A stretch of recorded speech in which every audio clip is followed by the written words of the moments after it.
Thank you and welcome. I'm David Rowan, and we are here with some experts from around the world who are sourcing, training, and kicking off the journeys of climate tech founders who are super ambitious. We have four people along with me to talk about how we can optimize for the next generation of talent to create the most effective as well as ambitious climate tech founders. And I'm going to go straight in and introduce the four. We go first of all to Somerville in Massachusetts in the USA, to Emily Reichert, who is CEO of Greentown Labs, which is a non-profit ecosystem for climate tech people. It's the biggest climate tech accelerator in North America. We also go then to Norway, to Oslo, where we have Odin Abdebsnes, who works with Techstars. He's MG of Techstars Energy, based in Oslo, and also in the Oslo ecosystem, but bringing in talent from lots of countries, is Nina Hare from Catapult VC. And Catapult, I think the last time I looked, you'd screened about 13,000 startups from about 100 countries, and you've invested in around 140. We'll talk about what you're looking for and how you find them.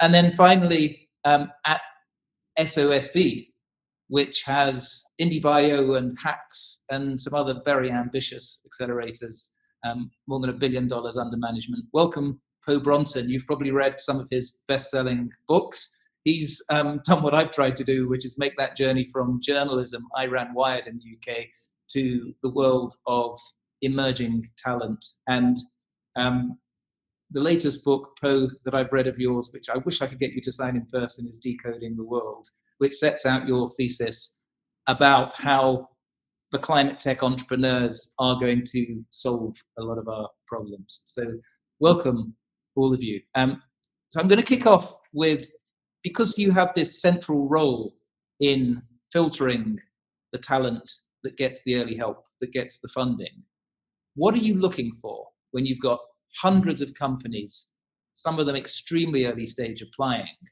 and you have to decide who to allow in? So I'm going to start with Emily, but we're going to go quickly through the group. What are you looking for? Well, thanks. And as the largest climate tech incubator in North America, I'd say that what we're looking for first and foremost is to support entrepreneurs who are doing the really hard stuff. And at Greentown, climate tech means to me that we are working with companies tackling challenges within the very largest greenhouse gas emitting sectors, being electricity, buildings, transportation, agriculture, and manufacturing. We're particularly seeing an increasing focus and companies applying to us who are working on those harder to decarbonize industries. It's not just about solar and wind anymore, folks. It is really about developing technologies that will need to be scaled through a wide range of resources that we provide at Greentown Labs. And just another comment, we don't invest or take equity in our companies. We're a mission-based organization, and so our job is really to empower entrepreneurs, help them get their technology out in the world where it can make a difference to climate change. We provide them with community, resources, and space, especially laboratory space, that they need to do so. And what is it that puts applicants immediately in the no pile? What do you see sometimes that you think this is not going to work? Well, often they go in the no pile if they are too early for us. So we typically are looking for companies that have already raised some seed investment, angel capital, have received a grant from the government, or otherwise have been diligenced so that we know that they are well on their way to the stage that we really support, which is the seed to Series A path. For this type of company, that usually takes about 2 years. And during their time with us, they are building and really iterating on a prototype, testing that prototype in a real world environment, building their team, finding partners and first customers. And that is ultimately what gets them out of the incubator and to scale. Nina, you are putting your money where your mouth is. You are making investments in these companies. What are you looking for? What's your sweet spot? Oh, that's a good question, and it has changed a little bit also over the time where Catapult has existed since 2017. I think the three most important things that we'll look for now is, of course, the team, as every other investor, and both kind of their background and real hands-on experience with the problem that they're trying to solve, but also their ability to attract new talent directly to their teams, but also in terms of boards and other investors that they already have. So that being one part, and one of the other part is that they have some traction. So we're looking for companies that they have a validated product market fit, they have paying customers, or at least they're at a TRL level beyond 5, 6, so that we can help them on their scaling stage. That's kind of the companies that we're looking for, and also the impact part. So what we call true impact, that they're actually helping solve real problems, and especially now on our climate and ocean investments, everything related to reducing or removing CO2 or other types of greenhouse gases. It's the three most important parts, and then there are a list of other criteria that we also look for. And when you're validating the team, how important is it that one or more of the founders have a science background? Oh, that depends. It depends on the technology that they're building, on the problem that they're trying to solve. Sometimes it's really necessary that you have that type of competence or experience in the core team. But in other companies, it's fine that they have an advisor or board member or good relations to universities or other research development facilities, for instance. So it depends. It's hard to say that it's either or. Audun, you're also Norway-based. You are seeing energy companies, though, from lots of countries applying to be part of the Techstars energy program. What works for you? How do you differentiate the ones that you think are going to make it from the others? Good question. Techstars is maybe one of the world's biggest accelerator networks with 50 programs all over the world, and I run the energy program based in Oslo with Equinor. So this is a corporate funded program, and what's special about this program is that we vet every entrepreneur that applies to us with our corporate partner. So all the companies that apply actually having interviews with us, but they're also having interviews with Equinor subject matter experts and also Equinor's venture teams before we actually get everyone together and we select, the final top 10 that actually will get through the final selection criteria in the end.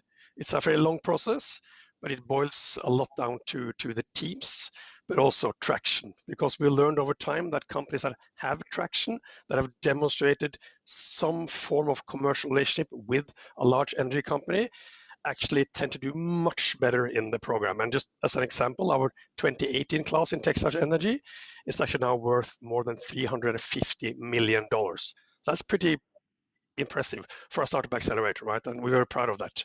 So we get to see these really good companies, and we surround them with massive amount of supports from Equinor. We also have 5 full-time consultants from Capgemini pushing these entrepreneurs through this program and accelerate them in the other end. And what do you wish that a lot of the founders understood before they apply, that they learn during the program? What's the naivety that you see? If I can be brutally frank here, one of the naivety that I see in a lot of founders is that they think it's fairly easy to navigate a large corporation. One of the things that's close to my heart is just the super differences between a startup and a big corporation. The DNAs of a startup and a big corporate is just totally different. And startups think that it's easy to navigate and it's easy to get a deal with a large corporation in a matter of weeks or months. It rarely happens. It takes 6 months, a year before you're able to make proper traction. And I wish a lot of these young companies understood that before they apply. But we hold their hand and we try to build that bridge between a big corporation and them. But it takes time. It takes a lot of time. Not just technical risk and science risk and financial risk, but also sales cycle risk, go to market. And also just navigating, right? Navigating, stakeholders internally, who's their champion and so forth. It's complicated, but it's something we love helping the founders, right? Get right. Well, I guess that's one of the values of working with an incubator and accelerator. You have access points to the right people. Po, IndieBio is increasingly a factory for producing super high value companies, unicorn companies using synthetic bio or other science-based approaches. You have a great track record so far. Tell us the secret to who you say no to at the beginning. We are looking for founders who may not walk into their first interview understanding how fast they need to go, but we will brainstorm with them. We will teach them in the meeting, and we will see if they respond. See, we want people who are willing to go fast. Not everyone is. And there's a disconnect because they may be coming out of the world of grants, which are slow, or there may be just a paper plan. We funded some companies that were paper plans during the pandemic. They hadn't even defended their thesis yet, hadn't even left their job as a postdoc. And, they're now worth $100 million. And because they were suddenly willing to go fast, I get it. Nobody really knows how fast the world is going to electrify. Nobody really knows what the energy source for intercontinental shipping is going to be, or trans-ocean shipping is going to, we have to figure this stuff out, but do not assume all that's going to happen slowly. And when founders are sort of saying, look, I'll take my time, I don't need to hire that fast, what's the big deal, I got 4 million in ARPA-E coming in, that's where we're like, they're not going to go fast enough for the rules of venture capital. That's a perfectly good way to build a business, but not in venture capital. So speed we take scientists who have absolutely zero background, who have zero expectations about how you navigate a corporation. They've never done it before, wouldn't know the start. But we look for people who will learn really fast.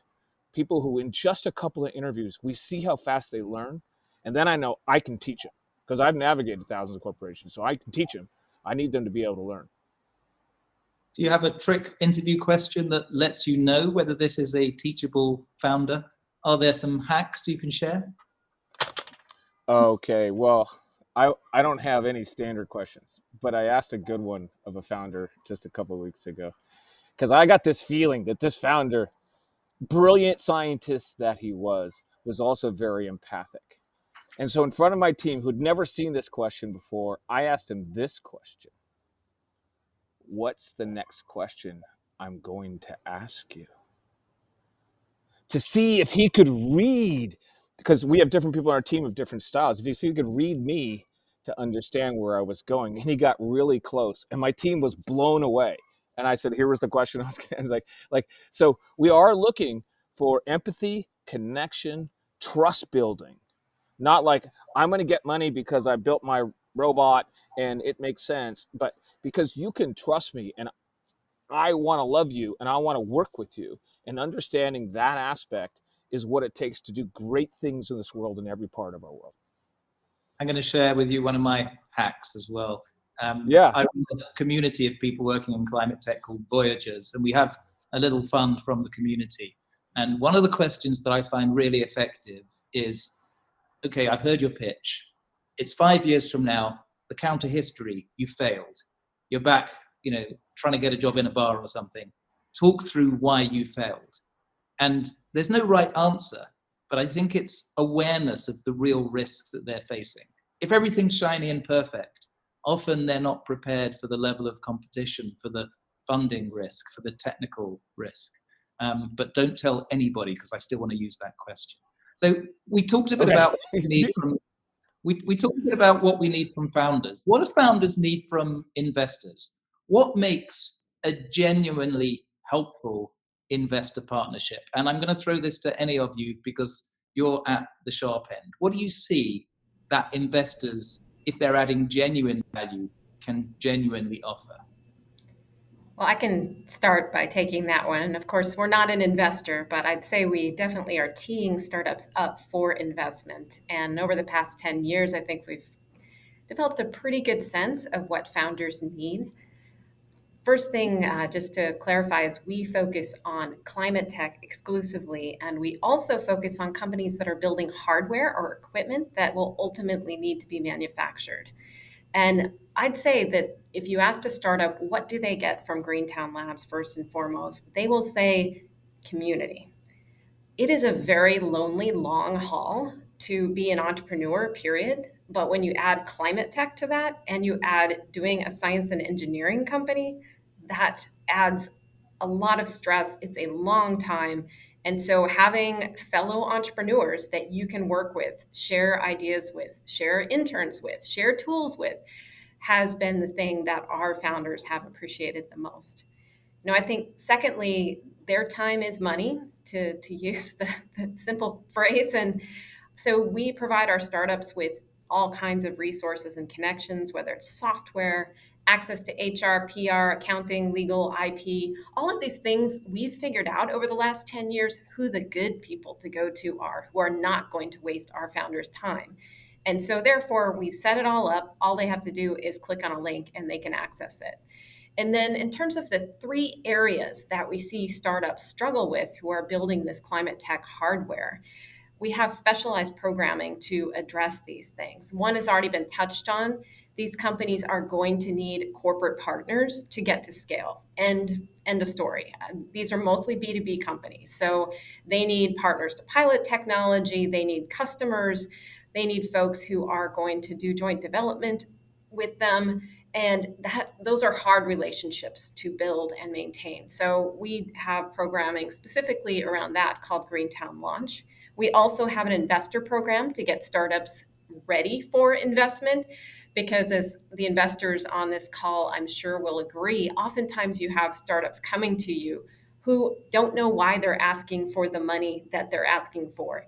They don't have the right pitch to match a strategic partner versus a VC, traditional investor. And so that's a lot of work that we do, and we work with about 400 investors.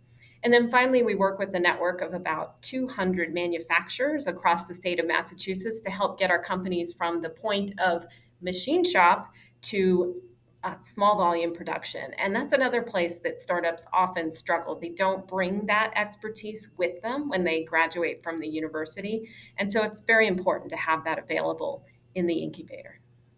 So Emily, it's interesting you talk about networks and you talk about communities, because I guess it is a pretty lonely world out there building something that maybe science said shouldn't probably exist if you're building nuclear fusion or something really tough.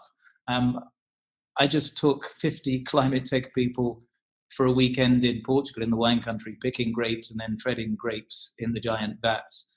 And that's how conversations start. You get people away from the day-to-day work, you get them trusting each other, sharing stories, and it becomes really powerful. So Nina, you are competing with everybody else because there's a lot more capital coming into this sector now than there has been. I read the first half of this year, $17 billion going into climate tech. You've got funds like TPG putting in $5.5 billion and General Atlantic $4 billion.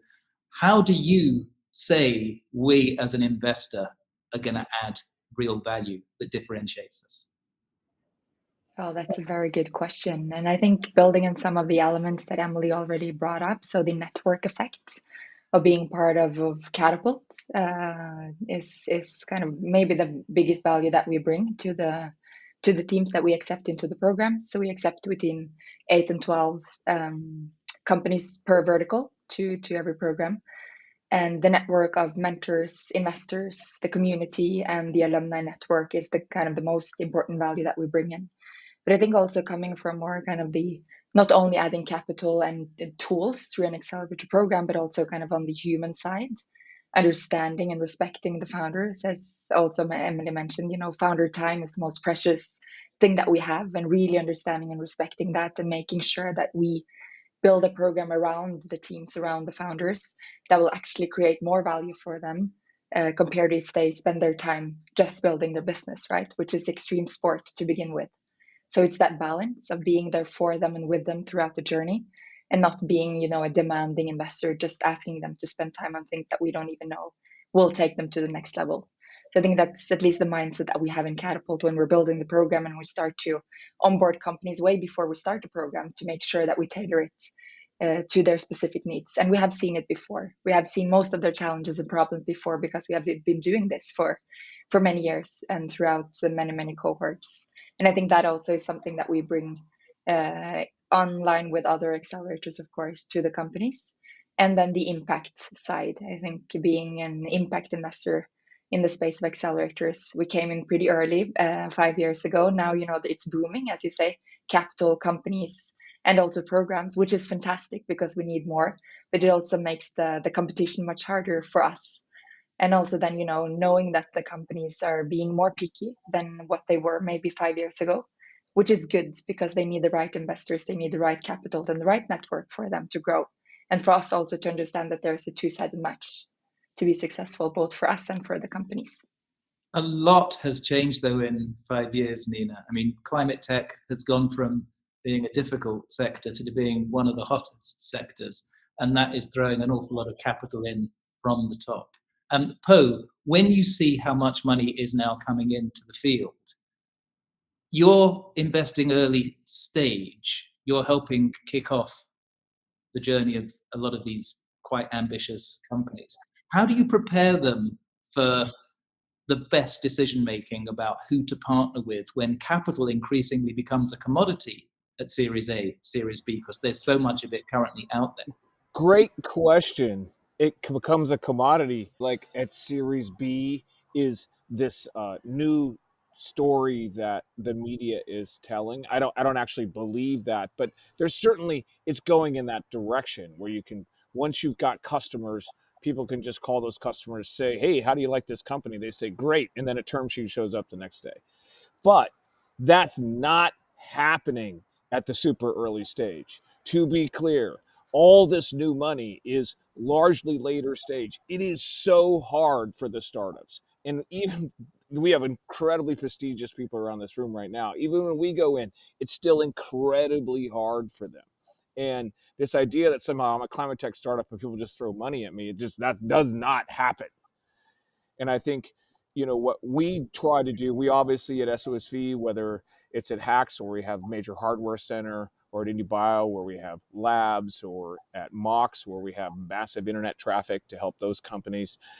And we have great experienced teams and mentor networks like everybody. But what we really do is say, hey, I'm going to sit with you. Like your desk is 3 desks away from mine, and I'm going to see you day in, day out. And if you're not here and you're at your lab somewhere else in the world, I'm still going to call you every day and work with you, because we pledge to work with you on your team. And when you only have 2 or 3 people, it sure helps to have 7, 8 more people saying, I'm going to come in and muscle up and help you day in, day out. I'll make phone calls with you.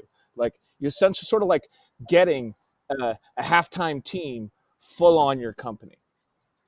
And I know at IndieBio, you invest in food tech, in regenerative agriculture, in new materials. Some of those sectors seem very hot at the moment. Food tech, there is so much capital going in.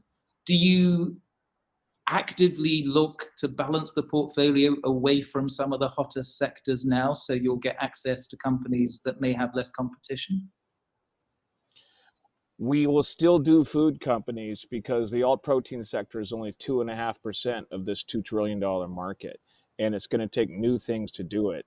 But we'll look for different ways to do it than maybe others who are doing other types of Me Too companies. But yeah, we're doing energy companies now. We're doing wide variety of sustainability companies. And we have seen our food portfolio grow even faster than our others, but our materials companies are coming in right behind it. And we would expect nobody knows how fast the energy markets are going to convert and flip over. We just don't know. And the fact that you don't know, you shouldn't pretend you know. You should be ready to go as fast as you can. Alden, in the energy sector, there's an awful lot of creativity plus science plus capital coming in, but give us a reality check.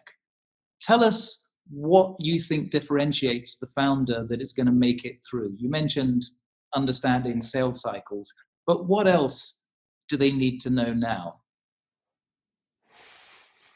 Well, my 2 favorite expressions are intellectual honesty and execute furiously. That's my 2 things that I look for in founders. So I don't think this is maybe different from the energy versus other sectors, but I always look for founders that are intellectually honest, which means that they can come to us and talk to us and actually be able to be vulnerable also and tell us where they need help. because we surround our founders with a lot of mentors, hand-picked, rated mentors, more than 120 of them, high quality people from Equinor and our core partners, Capgemini, plus our broad network internationally. And the founders that we work with, they need to be intellectually honest. They need to be able to accept help to help them push through their problems. That's one thing. And two, it's execute furiously. So I always like to work with founders who are just able to do that little X thing. I don't know what it is right now, but it's easy in retrospect or afterwards to see those founders who just push through all the boundaries that's ahead of them. And often my job as a managing director of a Techstars program is actually often to clear away the hurdles. So these fantastic founders are able to get into the room, meet the right people, the right connection that we set them up with, and then just take it from there. And they execute furiously. And when you couple execute furiously with an intellectually honest, it becomes actually very potent. And that's the kind of founders that we love to back. And when you have that in the energy space and you have a lot of capital available, you build a lot of valuable companies. And those are the companies that we invested in Techstars Energy. Totally agree with you about asking for help.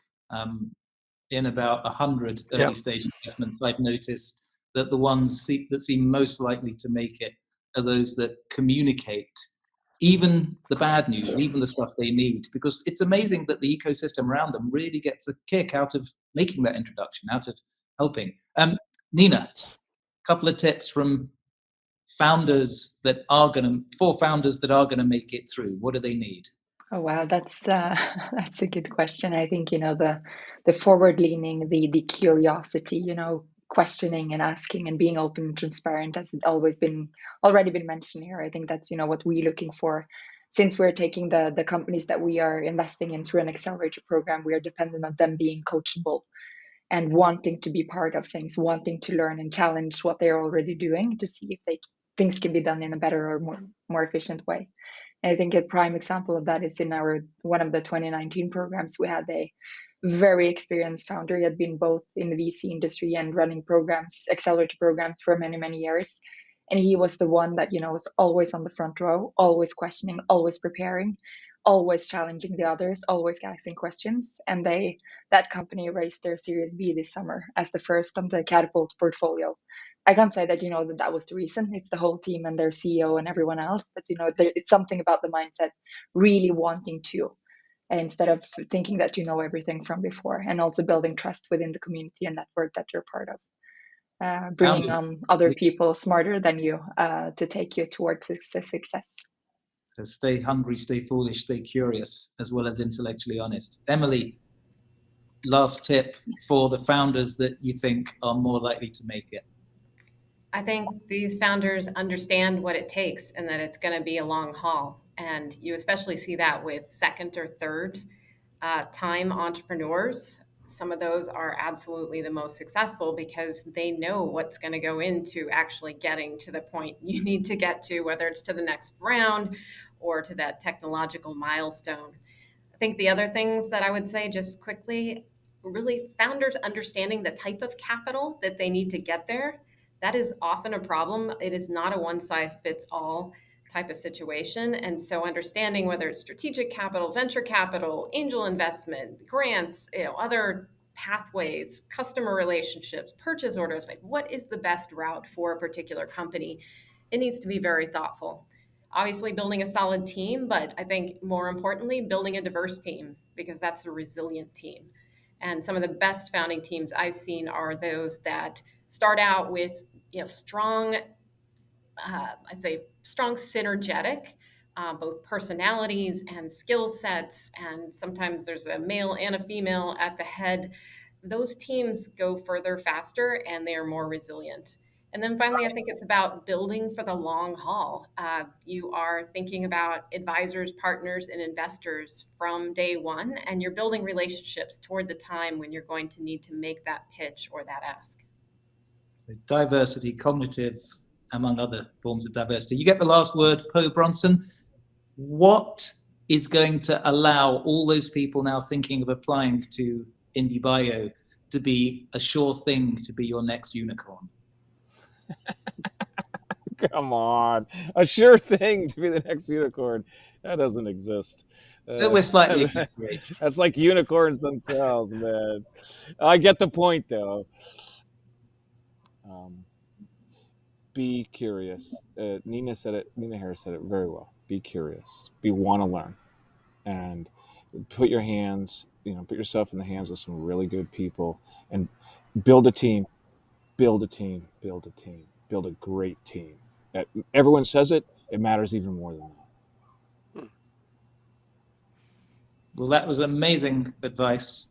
I'm sure you're going to get your inboxes filled. Thank you very much, Poe, Emily, Howden, Nina, and everybody who's joined us. Back to the base. Thank you. I'm David Rowan.